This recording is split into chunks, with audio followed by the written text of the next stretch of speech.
you have an opportunity to stand up and say, I'm going to be a part of fixing this. And that's what I learned. I learned they'll tell you you're crazy over and over again until it happens, and then they'll say you're a genius.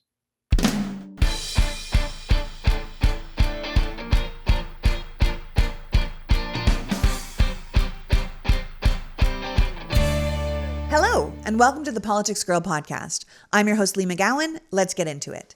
Today's episode has two parts and one theme. Conceptually, I want you thinking about the difference one person can make. We're about to enter probably one of the toughest years in our country's history, a year that could quite honestly end the American experiment and send us down a path of darkness and fear. But America has been through crises before, and the question is, what are you going to do to fight for what's right in a time when so much is wrong?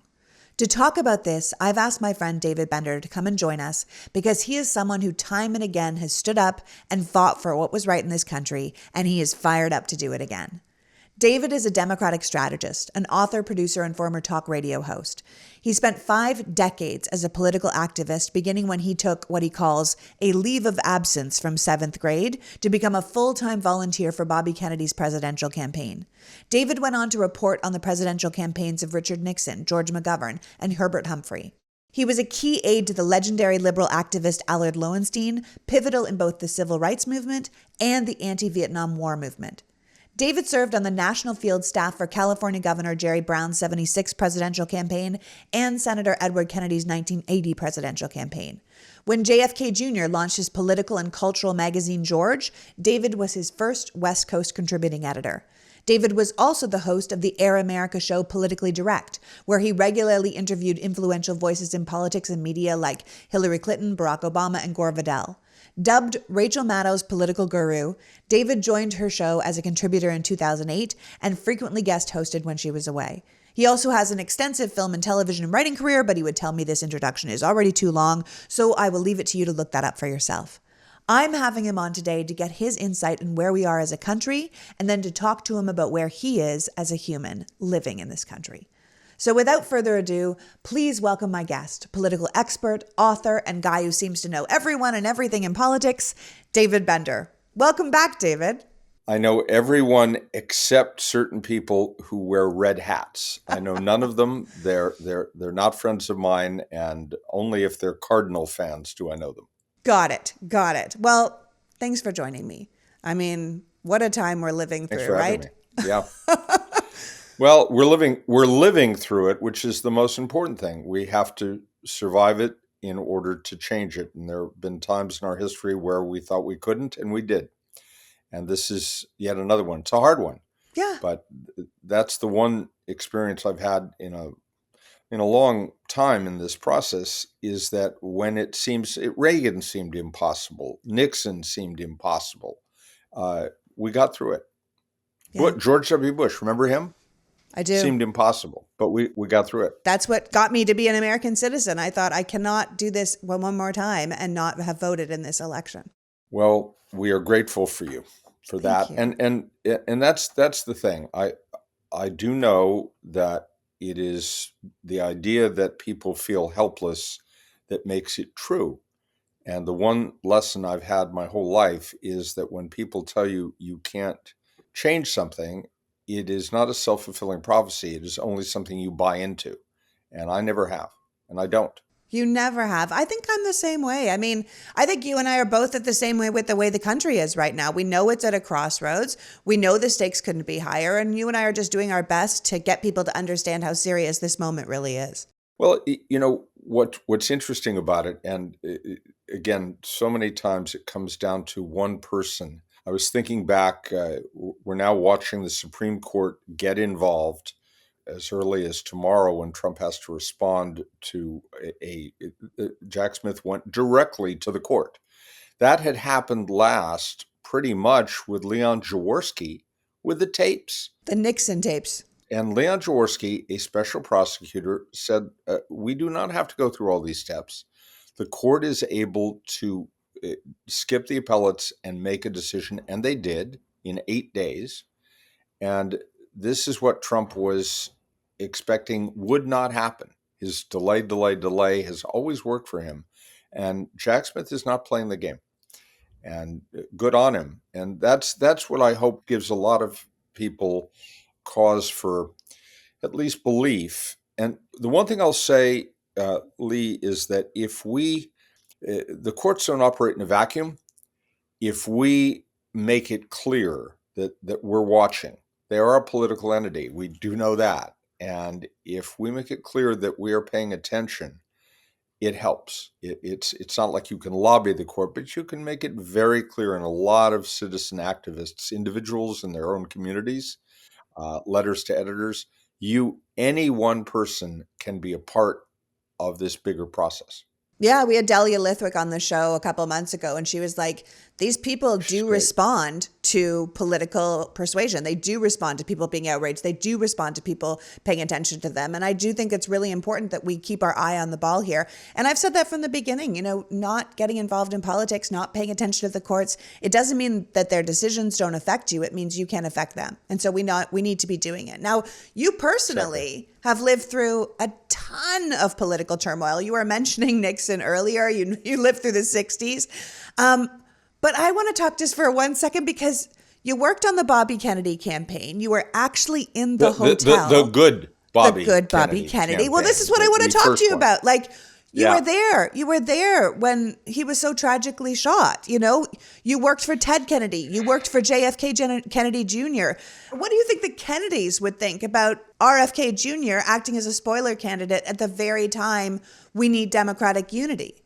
This is a very personal thing for I me. know you I've know known, this family. I know him. He and I started working together in 1980 when his uncle ran for president. I met him. We were both in our 20s, which doesn't work if you do the math, and I'm still 39. But we were young. We worked for one of the most progressive champions this country has ever seen, Edward Kennedy, probably the most effective senator in the last 100 years in terms of liberal legislation. And Bobby, Robert F. Kennedy Jr., for most of our long friendship, has been a champion for things that we care about, a champion for the environment, a champion against polluters. He has done some of the most extraordinary work. At some point in recent years, something happened. I can't tell you. I'm not a doctor, but I will quote Dr. Fauci, who said he seems disturbed, and I think that's not an unfair assessment. I don't know what has happened because he's not a stupid man at all. He's very well read. He's very knowledgeable, but he believes that he's on a mission. He has become a zealot, and there is no other way of describing what has happened. Many members of his own family, including at least four of his siblings, say the same thing. We love our brother, but we could not disagree with him more strongly and hate what he is doing. And that's how, personally, that's my answer. Yeah. I still love him. I don't think he is in a place where you can reach him. He believes he is on a mission not dissimilar to the mission that Mike Johnson thinks he's on, a mission directly from God. Yeah. And if you feel you are a savior, Donald Trump has never felt that. Donald Trump has never had a conversation with God unless he's looking in the mirror. But Bobby's a deeply religious person. Mike Johnson, deeply religious. They believe this. They believe that God is talking to them and they are the vehicle for God. And in a country that was very specifically not based on that idea, we have a problem. So the specific answer is that I love Bobby. I hate what he's doing. The broader answer is that we are in a very volatile situation. I remind people, and you and I have talked about this, it is December of the year before the election. So we're 11 months out, a little less than that. At this point, 8 years ago, Donald Trump had not yet participated in even the Iowa caucuses. He was still being written off as a joke. 8 years ago, right now, no one saw what was coming, including him. So for people to say Bobby is a spoiler or that there are other people who could get in, there's talk of a Mark Cuban candidacy, a Joe Manchin candidacy, any of that's all talk right now. Bobby's polling right today, and today polls don't mean anything, but you can follow trends, at 8%. Where's that coming from? A lot of people think it's coming out of Trump voters. But I would say to you that as someone who has worked with his family and all of their good works, starting with Bobby's father, Ted Kennedy, John Kennedy Jr., we worked together at George Magazine. I think their ethos is trying to make this country a better place. I believe that Bobby is deeply misguided in doing what he's doing and dangerous in doing what he's doing. And I've said that to him. Yeah. Well, I think you used the right word, zealot. I think when people are making decisions, like you said, where they think they're acting on behalf of God, then anything is acceptable. Anything is allowed. Anything is enough because you are the vehicle for a higher being. And I think anyone that lives in that kind of zealotry land is dangerous to us. And this idea of 8 years ago that we didn't see what was coming, we couldn't see what was coming. I mean, seriously and for real, how do you now see, 8 years later, how do you now see this moment in American history? Where are we? Having lived through so many political movements in this country, where are we now? Well, there are a couple ways of me from my own life experience of looking at it. I was very young working in Robert Kennedy's campaign. I was 12 years old. I dropped out of seventh grade. Please don't tell anyone. Illegal. But I worked on that campaign and learned about the issue that drove his candidacy, which was opposition to the war in Vietnam. And I had someone who I didn't know him then, but who would later become my mentor, who had organized. His name was Allard Lowenstein. He became a congressman. The anti-Johnson movement, and everyone said it was crazy. You can't take on a sitting president. It's impossible politically. And they called him crazy. He worked for a year in 1967. He got Eugene McCarthy to challenge Johnson, and then ultimately Robert Kennedy got in. And then a month later, less than that, 2 weeks later, Lyndon Johnson said he wouldn't run again. Between the time that started in the beginning of 1967 to the end of 1968, public opinion on the war in Vietnam had done a 180. It had gone from 2/3 of the country supporting our involvement in Vietnam to 2/3 opposing it. And Nixon only got elected because he said he had a secret plan to end the war, and the secret was so secret he didn't know it.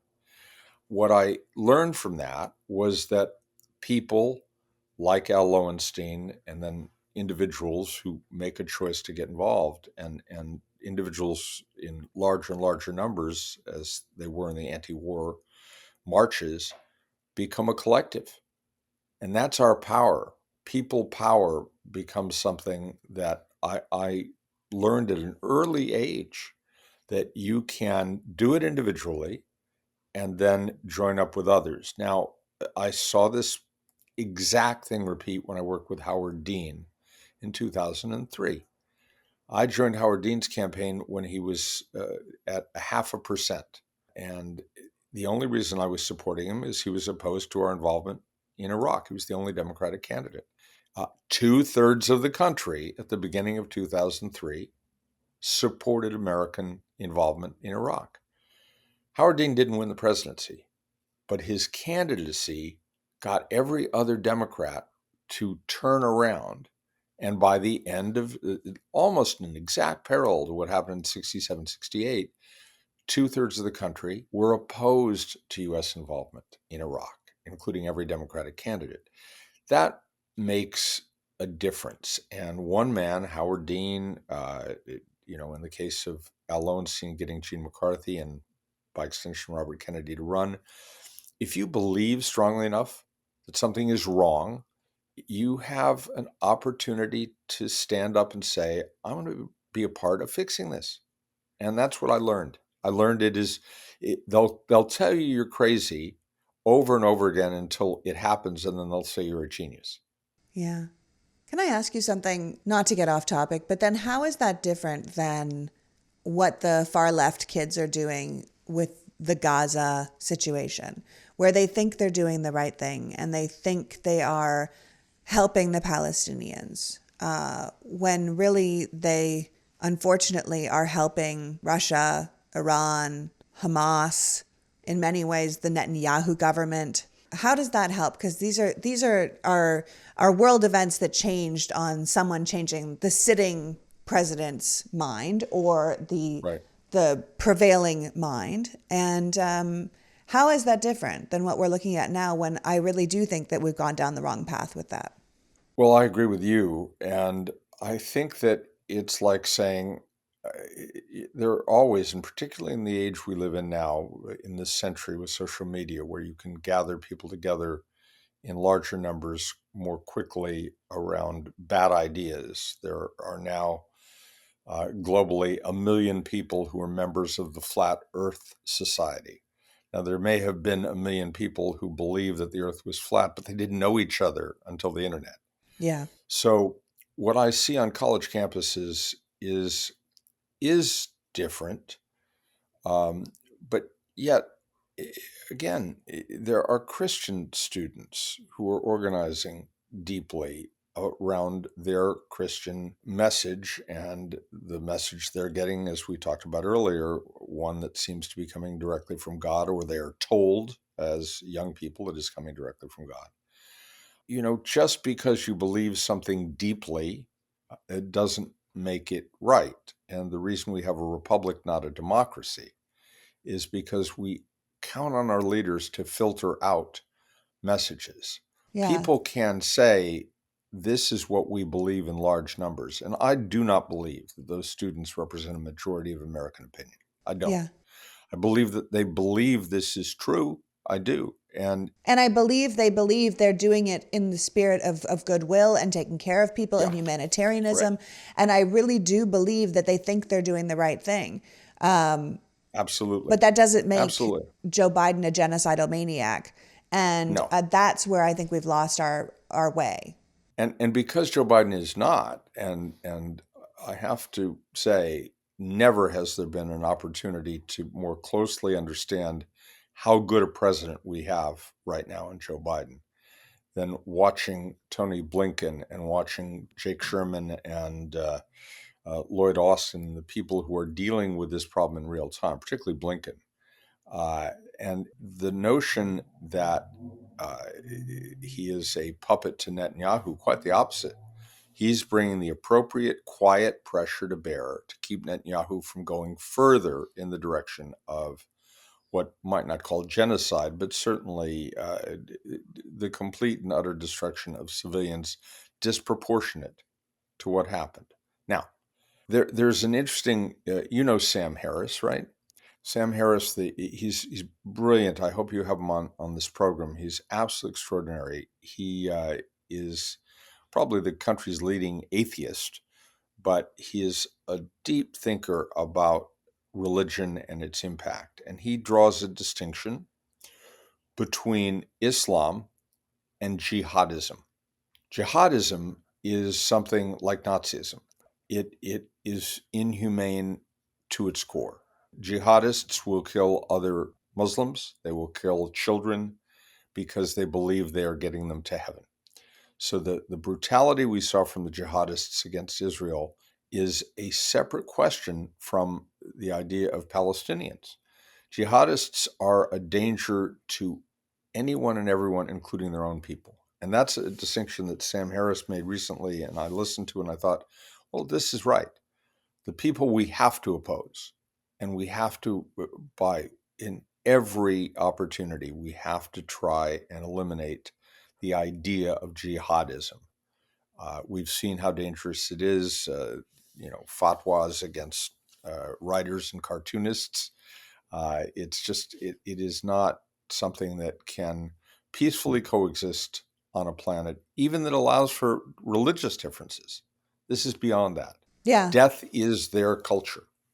So we can't have that. And anything that Biden and anyone else is doing to defeat, including Netanyahu, I loathe, by the way, but anything that they're doing to defeat the jihadists, I am for.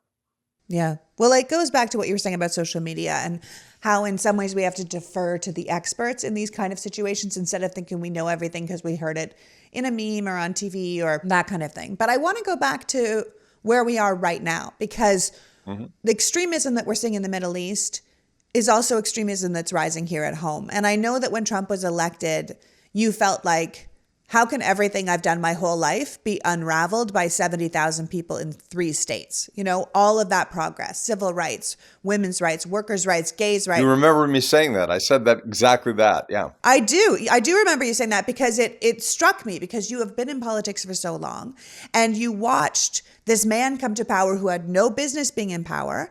And because of our system, because we are a republic, because we have the electoral college, it really did come down to such a small amount of people in a couple of states. Less than a football field. Yeah. And that's exactly what's going to happen next year, too. It's going to come down to a small amount of people in a small amount of states. And what we're looking at now is the unraveling and on the chopping block of all the progress that we've made throughout the years. And I keep saying the Republican Party wants to shove us all into a time machine against our will and take us back to when things were great for them. And when I say them, I mean straight, white, rich Christian men. And I tell you, if you're voting for Republicans and that's not you, then you're voting against your own freedom. Because even me as a white woman, my proximity to power is not going to save me. If we look at Texas, they're going to let us die before they give up control over us. We mean nothing to them. So we are at the vermin, round them up into camp stage, right? Like that's literally where we are. And Trump said he's going to be a dictator for one day, but I mean, show me a dictator that's ever given back power. So this is incredibly serious. This party has written it all down in Project 2025. They keep saying the quiet part out loud. Maybe we should get rid of contraception. Maybe we should be able to marry children. Maybe we should have one religion. Maybe we should close the border. Maybe gay people should be criminalized and black people should just comply. They are already banning books and punishing private companies for not towing the line. They just had Viktor Orban hosting him the same day that President Zelensky was asking for funding in Ukraine. Viktor Orban was saying, don't give them money. Authoritarianism is on the rise all around the world, and we need to get really serious that it's also on the rise here in America. Well, can I fill the glass halfway? Sure. And say that we just saw that change in Poland, where This is true. surprisingly, was it Faith and The Justice, far right Freedom and was Justice defeated, Party yeah, was defeated, and by the moderates. the key issue was abortion. It had the largest crowds in the history, including for the fall of communism, in the streets, and it was women. And what they have not figured out, and they will not figure it out, they're actually making it worse, is that what they have done is they have created a situation where the turnout, in my view, and again, it's a fool's errand to predict what will happen in 11 months, but they're not changing here. They're doubling down and tripling down on a woman's right to choose and women's health, period. This was a woman in Texas whose life was threatened, had to go to another state. Those examples become visceral examples. We have seen every single election in red states, blue states, purple states turn on this by numbers that no one predicted. So I think two things are going to happen, Leigh. I think, and I really believe this, that in 2000, Al Gore didn't carry Tennessee, which is why Florida decided the election. Didn't carry Tennessee, his home state, because he was not sufficiently pro-gun. And he was a senator from Tennessee, and had he carried that state, he'd have been president, and God knows we'd have had a different history on the environment for a decade. Well, guns are no longer the third rail. Women, particularly now, along with choice and the court's decision there, women are saying we've had enough. There's too much mass shooting. And mothers, I think, are going to they'll have some influence on fathers, but I do believe we're going to see turnout that will be much higher in every state. And the consensus of dichotomy about red and blue and what's the 6 or 7 purple states that are the swing states, that could go out the window. Because those numbers are big enough. Wisconsin, 11% on that Supreme Court race. Those numbers are big enough to make states that are right now red states into purple states. I think we see Ohio in play. I think we see a lot of states, had they not done exactly what they said they were going to do. And by the way, Trump will be on the ballot for the first time since Dobbs. And it's his court. those are his three justices who made that possible. I would love to see that campaign because he cannot defend it. He's trying to figure out a way to distance himself. It won't work. Can't work. So I do have hope. I see Poland. I see what happened there. I think that, well, I'm not saying this, it's a given, but I do think women, and I'm not saying this because you're a woman, but I will tell you this, women are going to have to solve the problem that men have made. And it isn't quite that simple, but it is ultimately going to be women who say we've had enough of, and it is true in other countries where women have been leaders, and that's so many other Western countries now. We've seen a different kind of governance. Not always. There's a Margaret Thatcher in every bunch, but I think that's the future. I hope that is part of what gives everyone hope, and particularly I'm talking to you women of every age. You are a majority of the electorate. You need to be a bigger majority of the electorate. And few points, and suddenly we're looking at maps that no political expert will recognize. I hope you're right. I think one of the best things about you is that you're not only a guy who's filled with hope, you're a guy that's always been filled with action. I mean, I remember when we first met, we were talking about just after the Trump election, you were upset and you knew things had gone wrong and you knew things that the Russian interference had happened. And you knew that once Trump got into office, all that Russia evidence was going to disappear. And you were adamant that we needed to be talking about that before he got power. And will you just tell me what you did when you knew that that had to happen? Did you know that traditional bed sheets can hold on to more bacteria than a toilet seat? Well, now you do. And that's really gross. And those kind of germs on your bedding can lead to things like acne and allergies and stuffy noses, which is why I'm so pleased to tell you that Miracle Made offers a whole line of self-cleaning, eco-friendly bedding like sheets and pillowcases and comforters that prevent up to 99% of bacteria and require 3 times less laundry. Looking for a good gift this holiday season? You might have found it. Miracle Made sheets are infused with silver that prevent up to 99.7% of bacterial growth, leaving them to stay cleaner and fresher 3 times longer than other sheets. Miracle sheets are also incredibly comfortable and luxurious without the high price tag of other luxury brands. But see for yourself. Go to trymiracle.com/politicsgirl to try it today or gift it to someone this holiday season. And right now, we've got a special deal for our listeners. Save over 40% by using the promo code politicsgirl at checkout, and you will also get 3 free towels and save an extra 20%. That's a heck of a deal. And Miracle is so confident in their product, it's backed with a 30-day money-back guarantee. So if you aren't 100% satisfied, you will get a full refund. Upgrade your sleep today with Miracle Made. Go to trymiracle.com/politicsgirl and use the code politicsgirl to claim your 3 free towels and save over 40%.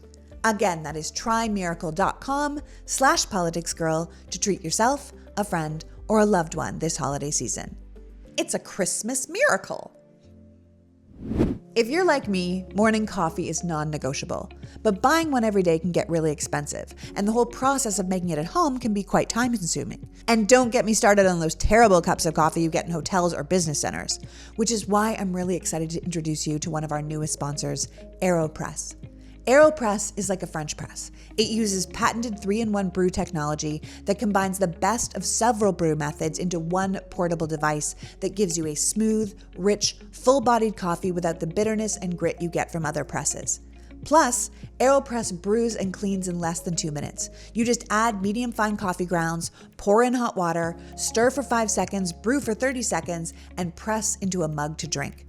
AeroPress can also brew thousands of recipes, which is probably why it's the favorite home brewing tool of baristas and the best reviewed coffee press in the world, with more than 55,000 5-star reviews. That kind of positive feedback speaks volumes and makes it the perfect holiday gift or stocking stuffer for any coffee lover in your life. As an added bonus, AeroPress is also really affordable, less than $50. And right now we've got an incredible offer for our audience when they visit aeropress.com/politicsgirl. That's AeroPress.com/politicsgirl, and you will save up to 20% off that already low price. aeropress.com/politicsgirl to save up to 20%. Ditch the drive-thru, toss the French press, and say yes to better mornings fueled by better coffee. AeroPress ships to the US and over 60 countries around the world, so it can literally be a present for anyone. Thank you, AeroPress, for sponsoring this show. The holidays are busy. Maybe there's extra people in your house, or you're in somebody else's house. No matter where you're laying your head, your days are crazy and there never seems to be quite enough time. What you need right now is rest. We all know sleep is the foundation of our mental and physical health that affects our performance throughout the day. If we're not getting enough sleep or the quality is off, so is our life. And when there's this much to do, that's not an option. If we want to feel good, then a consistent nighttime routine that offers us real rest is non-negotiable. Which is why I'm so pleased to be talking about Beam Dream. Beam Dream is a science-backed, healthy hot cocoa for sleep. While other sleep aids can cause next-day grogginess, and no one has time for that, Beam contains a powerful all-natural blend of reishi, magnesium, L-theanine, melatonin, and nano-CBD to help you fall asleep, stay asleep, and wake up refreshed. The numbers don't lie. In a clinical study, 93% of participants reported Dream helped them get a better sleep. You just mix Beam Dream into hot water or milk, froth, and enjoy before bed. I can personally tell you that it works. My husband went through a period where he was really struggling to get a good night's sleep, and Beam Dream helped him not only drift off, but stay asleep. We were really grateful, and our lives were infinitely better because of it. Today, my listeners get a special discount on Beam Dream Powder, their best-selling hot cocoa for sleep with no added sugar. Now available in delicious flavors like chocolate peanut butter, cinnamon cocoa, and sea salt caramel with only 15 calories and 0 grams of sugar. Find out why Forbes and the New York Times are talking about Beam and why it's trusted by the world's top athletes and business professionals. If you want to try Beam's best-selling Dream Powder, get up to 40% off for a limited time when you go to shopbeam.com/politicsgirl and use the code politicsgirl at checkout. That's shopbeam.com/politicsgirl for up to 40% off. Beam Dream. Better sleep has never tasted better. So we've been talking a lot about how busy we are during the holiday season and all that's asked of us. And I'll say when you're stretched thin, the thing you often do is forget to eat, which means when you find yourself hungry, you just reach for whatever's convenient, and that doesn't always feed your body or your mind. Which is why I'm pleased to be telling you about Mosh protein bars. Mosh is a protein bar made for your brain. It supports brain health with ingredients like lion's mane and collagen and omega-3s, but it also has 12 grams of protein, only 160 calories, and 1 gram of sugar. So if you're constantly on the go like me, you really might want to try these. Mosh protein bars are a guilt-free snack that both your brain and your body will crave. I've said it before and I'll say it again. I never much like protein bars. It's the texture for me. But I don't find that with Mosh. I'm personally a big fan of the lemon and white chocolate bar. The flavor is delicious and the texture isn't that weird protein bar texture that leaves that film on your tongue. Plus, since we're talking about the season of giving, Mosh bars are a product with a purpose. Founded by Patrick Schwarzenegger and his mother Maria Shriver, Mosh is a mission-driven brain health and wellness company that donates a portion of all proceeds to support women's brain research through the Women's Alzheimer Movement at Cleveland Clinic. So don't settle for a mediocre snack when you can nourish your body and your mind with the fuel it needs to succeed. So whether you're at the gym or on the go or just living your best life, Mosh protein bars will keep your brain and body fit, fueled, and feeling good. Head to moshlife.com/politicsgirl to save 20% off plus free shipping on your first 6-count trial pack. That's 20% off plus free shipping on your first 6-count trial pack, which includes all of their delicious flavors. That's moshlife.com/politicsgirl. Happy holidays, and thank you, Mosh, for sponsoring this show. Will you just tell me what you did when you knew that that had to happen? Sure, and I've got to say, the word catatonic comes to mind after Trump's election. I had 3 days of literally not leaving my house, but I did watch Rachel Maddow, and I'm very blessed. I've had an extraordinary mentor in my life in Al Lowenstein, who was himself mentored by Eleanor Roosevelt. So I'm one mentor away from Eleanor Roosevelt, and that's not bad. If you put that on my headstone, if ashes get headstones. But I also was very lucky early on at Air America Radio back in 2004 and 5, the Kerry Bush election, to work with Rachel when she just started in broadcasting. And Rachel would have me on. She did not know electoral politics, and that had been my life. Now she knows more about them than Michael Beschloss. But she then called me her political guru. So to some small, and I'm enormously grateful at the opportunity, I was able to give her some early guidance. Well, as is often the case, the student becomes the teacher. And in 2016, I learned from her. I listened to her carefully. She did an hour about all of the indicators of Russian influence, which we now know to be true, regardless of what the Republicans will try and distract and say was never proven. It was proven.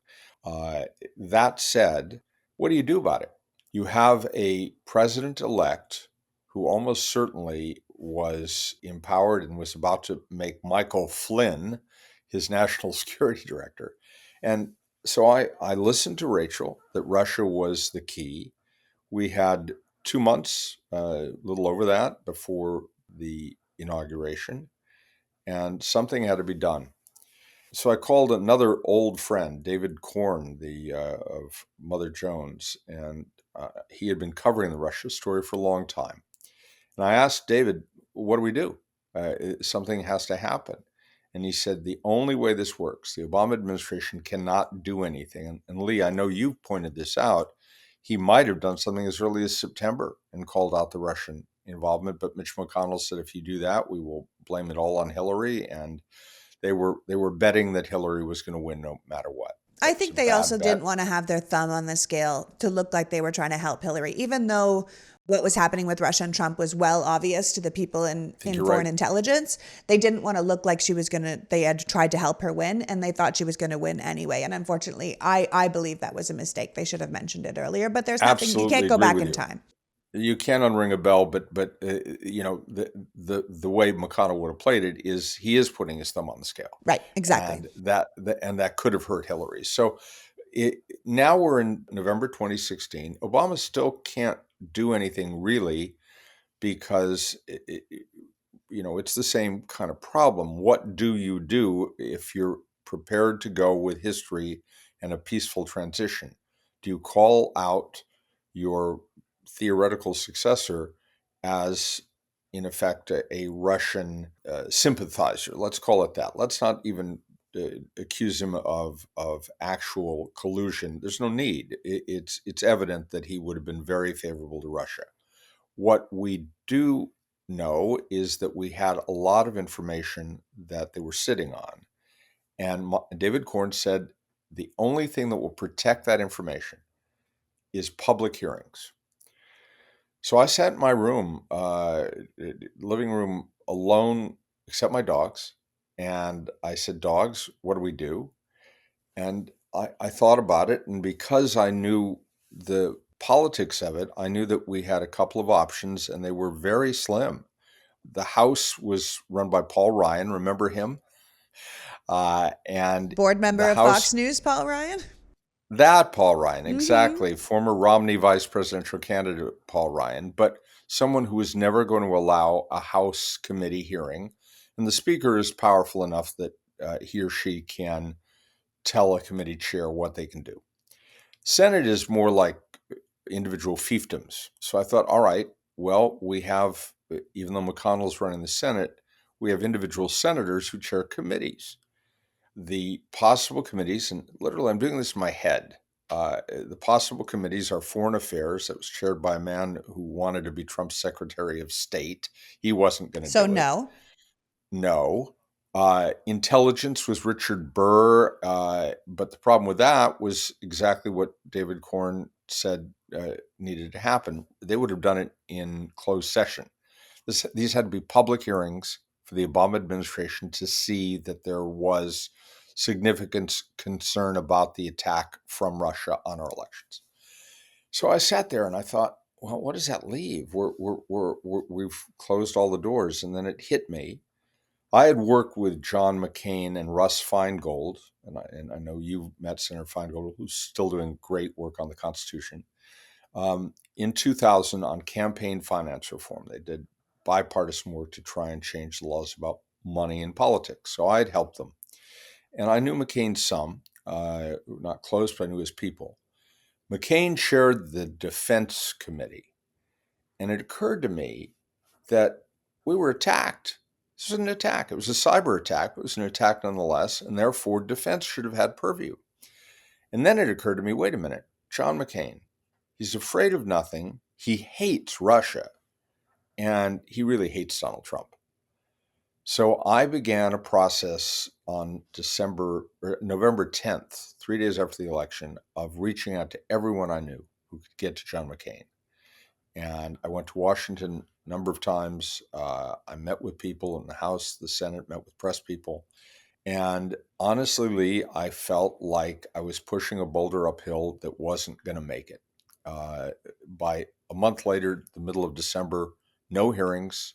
We were a little over a month away from Trump getting that information and dropping it in the Potomac, because that's what Mike Flynn would have done on day one. 100%. Well, I got off a plane coming back from Washington, really kind of despondent that all this effort had led to nothing. And I opened up my phone, and there was, of all people, Lindsey Graham, who was then John McCain's close friend and a member of the Defense Committee, saying that Chairman McCain has just announced he's holding hearings on Russia. Public hearings. And at public hearings. And the minute those hearings were announced, the Obama administration moved into high gear. I've talked to people about it, and you can read some of the accounts. They worked until 11:59 before Trump took the oath to secure that information. Much of that information is what informed the January 6th committee, and we wouldn't have had it. And so I, as an individual, I can't say I was the only one doing this, but I know that I dropped the pebble in the pond, and there were ripples of hope that could come out of that if you keep doing it. And that's what I did. I just didn't give up. No, you did do that. You did do that. And I'm going to give you the credit for that, because you knew we needed a hearing, a public hearing, to get it all out in the open, and you made that happen. And this is really why I wanted you on the show. First, because we've become dear friends over the years, and I truly love you. And your insight and your info into the American history is contagious. You have a passion for this country that I also share. But also because you're the perfect person to illustrate what you were saying before, how one person can make a difference, that when we see things are wrong, we can't just sit back and allow them to continue, that it's incumbent on us to do something about it. You've been doing this your whole life. I know you've been talking about your mentors who taught you to stand up for what's right, even when it wasn't popular. You were in there fighting for gay rights before it was even a thing to be fighting for, right? Before I even could say it myself. Yeah. You were there doing the work. And I'm sure you're looking around right now going like, oh my God, all of this progress that I made over the years could be turned back by this small band of bigoted, backward zealots, Like this is... They're already on their way to doing it. And I have to tell you, where I entered this picture was in the 70s. I met Harvey Milk when he wasn't the first openly gay elected official, but one of the first in the country, and certainly the most visible. And I was still closeted. I was 21, and he inspired me. I was scared to death to go to a speech of his that people might see me attending. And he died. He was assassinated. Let's call it what it was, a year after we met. And what I took away from that was that all of us had to carry on and try and make sure what he said is let the bullet that kills me shatter every closet door. So I began working, doing what I knew how to do, which was politics. I began organizing something that is now called the Human Rights Campaign, and it's one of the largest political action committees in the country. In those days, Leigh, politicians would send money back. Think of that phrase, politician returning money, if it came from a gay donor. And we created something, and I was, I don't know, mid-20s, did the first major dinner for the Human Rights Campaign at the Waldorf, got national attention. And we launched something that's still going on 40 years later and is now completely normalized. Presidents go, everyone goes, Republicans go, some. But it was Harvey who inspired me, but I also knew from my experience with Al Lowenstein that you can say, I'm going to change this. I'm going to do my part, what I know how to do, use the skill I have. And that was politics. Um, there's a quick funny aside when we were doing the dinner in New York, the men who had come together to organize it were bankers and lawyers and some of them Republicans, conservative, but they wanted to do it. And they had decided they had put a lease down on a boat that was going to sail outside the 3 mile limit and have a party ship and invite politicians on. And I looked at them and I was the kid in the room and I said, I'm sorry, you're doing what? The New York Post headline, "Gay Love Boat," is going to drive away everyone you want. And I talked them out of not only doing that, but they got their deposit back. We went to the most mainstream place we could, the Waldorf Astoria, and the rest is, what we've seen. The Human Rights Campaign has become a huge force for changing politics around LGBTQ issues. So yeah, I play a part in that? I did, and it's the part I knew how to play because you use the skills you have, and you bring them to bear. David, I mean, the bottom line is you have been in the fight from the beginning. You've been a passionate warrior for this country since before you could vote. At 12, you're volunteering on a campaign. And listen, which is why, if you will indulge me, I would like to shift gears and talk about another important issue that you have recently gotten involved in. Not at the expense of your political work, but mostly so you can continue your political work. Will you just tell us a bit about your new passion project? Because I want to talk to my audience about it. I appreciate it. I life gives you a lot of curveballs, and for me right now, one that got thrown at me fairly recently was the knowledge that at some point in the not too distant future, I'm going to need a kidney transplant to keep going. Uh, I had occasion, I worked a lot with artists over the years. And, I worked with David Crosby, who passed in January, close and beloved friend. He got a liver transplant. That's how I came to know about this and become something of an advocate for it. In 1994, he lived another 28 years. They told him at the most it would be 14. But science and medical science, and I know you know health issues very well, the advancements have allowed for transplantation to become incredibly easy, successful. Uh, Donors have no health risks, but people need a single kidney. They have two. Crosby got lucky. You only get one liver, and he got a donor that matched. Now I am working with a program at UCLA.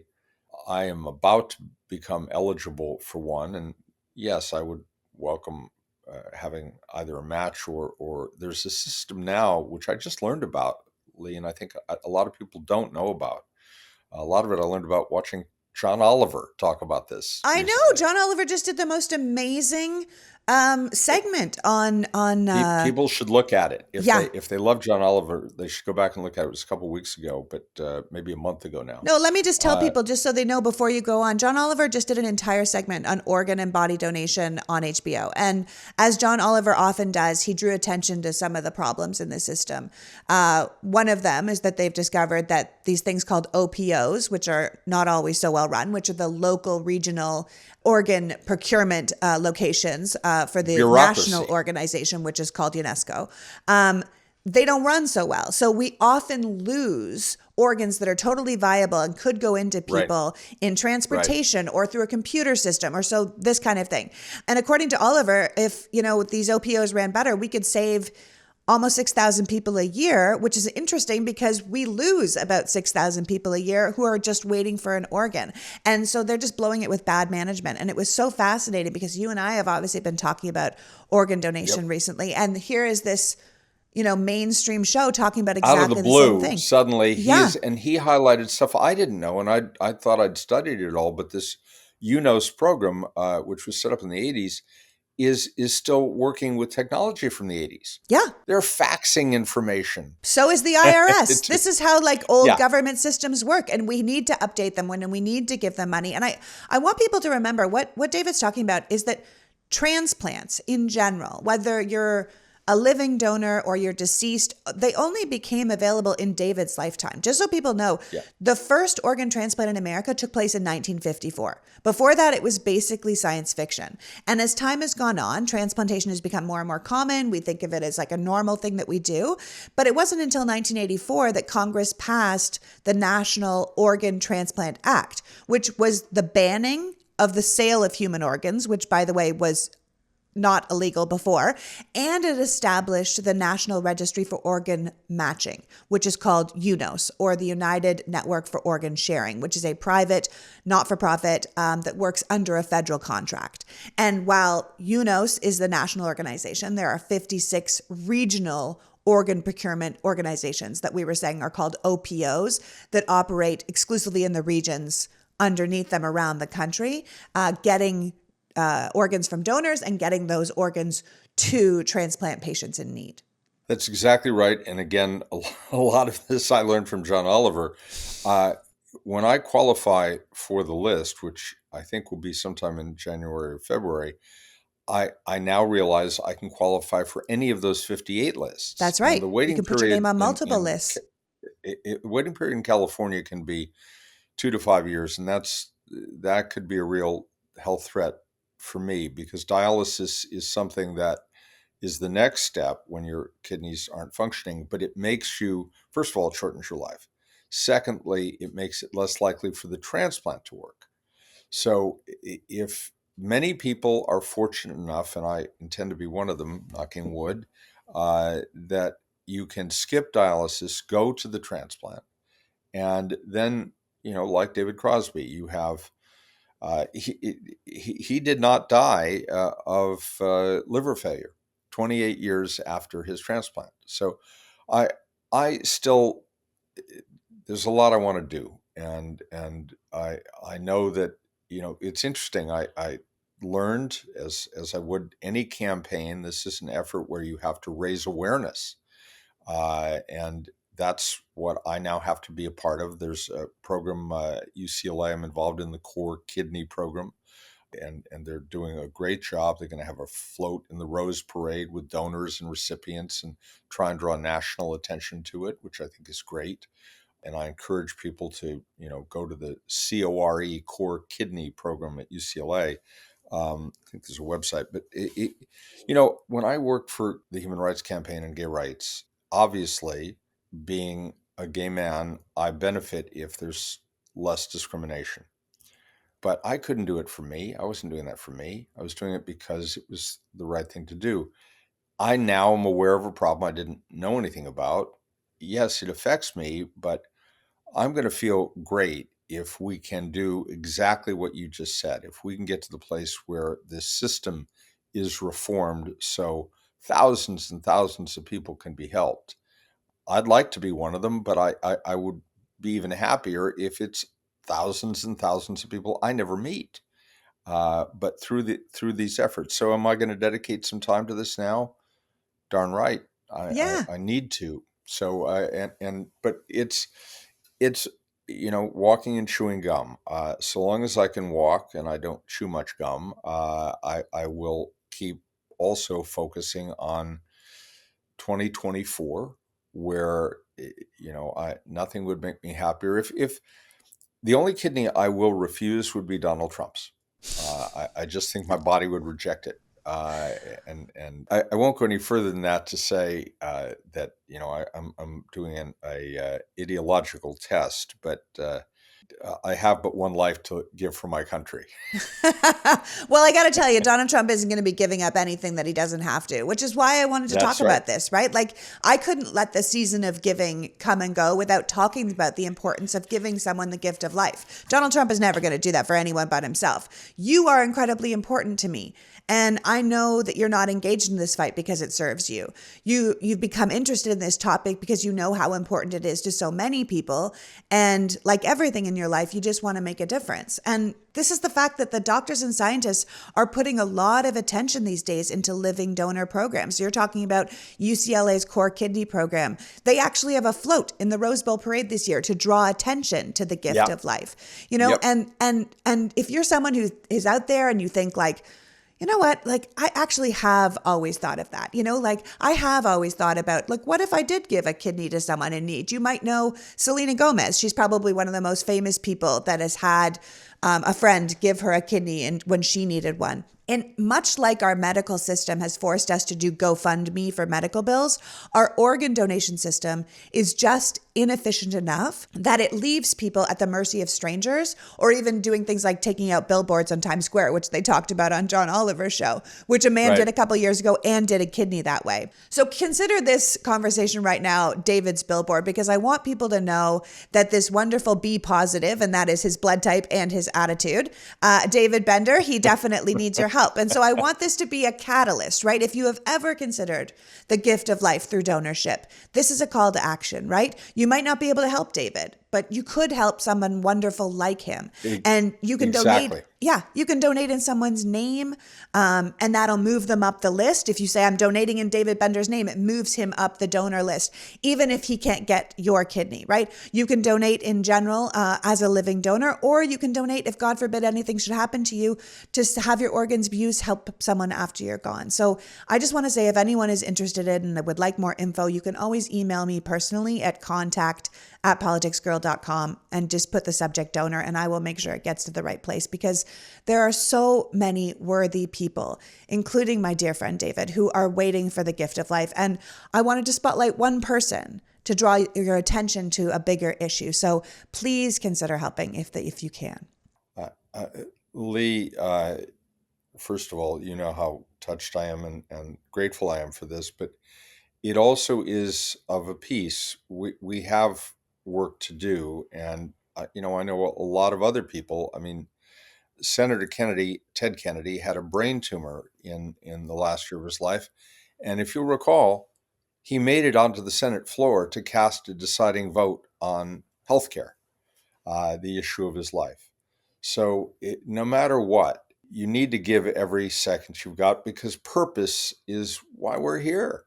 And I now, I'm looking at the Core Kidney Program, and I know you have contact for you. It's also UCLAKidneyDonor.org, UCLAKidneyDonor.org, where people can go on, and there's a simple form to see if you can be a donor. But look, I hope and expect, because I am a glass half full kind of guy, that this is a hurdle. I'll make it through. But as important as it is to me, I really not only want to see other people helped, but I want to see us all get to the place where we defend Obamacare, which is, again, Trump has said full out he's going to find a way to undo it. One thing about these people, believe them when they tell you. They told you they were going to overturn Roe. They did. So I want to be a part of that fight in 2024, because, uh, my health is important, but everyone's health is dependent on us winning this fight. And you asked me how I view this from my perspective. I didn't live through the year that this is analogous to. I lived through 1967 and the anti-war movement. I lived through Watergate. We all lived through George W. Bush. They all seem very bleak. Abraham Lincoln lived through 1859 and 1860. And that's our moment. This is our calling to the better angels of our nature. And I truly believe we are going to rise to the occasion and save this republic. But we're going to do it with our collective voice, and particularly women's voices. See, this is one of the reasons we need you around. We need your light. We need your wisdom. We need your advice. You always say to me, we got a year to save this country and we need to fight with everything we've got. So we need to come together on this. At the end of the day, I want you guys to know that one person really can make a difference. And whether that's David insisting on public hearings or starting the human rights campaign, or me doing rants in my kitchen, keeping you guys informed, or whether that's you doing what you can to make the world a better place. We can all make our mark. And maybe even that's donating an organ and saving a life. We can always do something, always. And I want people to know that as they go into these holidays and the season of giving. I want to thank you for joining us today, David. You're important, you're loved, you're needed. And let's get you back to peak health as soon as possible, because we certainly need you in this fight.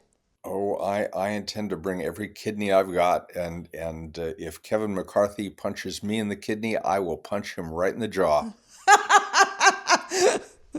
I'll take and it. On that note, goodbye, my friend. I love you, and I'll see you soon. I love you too. Happy New Year. Happy New Year. So that was my brilliant friend, David Bender, the man who hasn't rested for one moment in his life and has done everything with the best of us all in mind. He really is the perfect person for a political podcast to talk about the power one person has to make positive change in the world.